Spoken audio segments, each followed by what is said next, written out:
Okay, right here we have the Sony PlayStation 5. This is the disk drive version.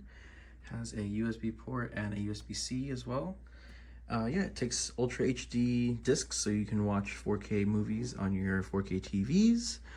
And yeah, it also has, it's kind of hard to move, but I can just tell you guys, it has a two USB ports in the back, an HDMI port, an Ethernet port, and yeah, it also has a stand mount right there. You can put the nail in there for the stand. It also comes with it.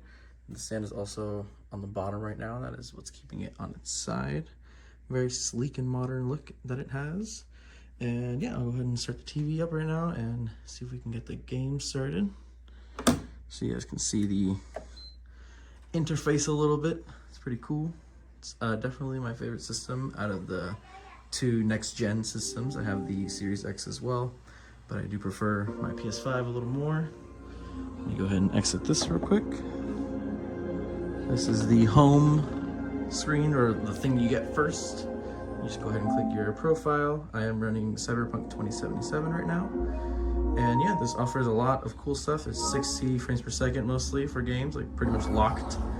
There's also ray tracing. As you can see all those crazy cool lights come up and everything. Got all these cool guns, all these gadgets.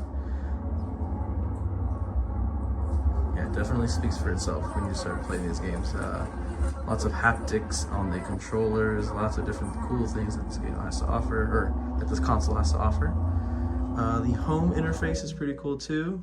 All the games look very nice and neat. You can go down and go more into like info about the trophies and stuff like that.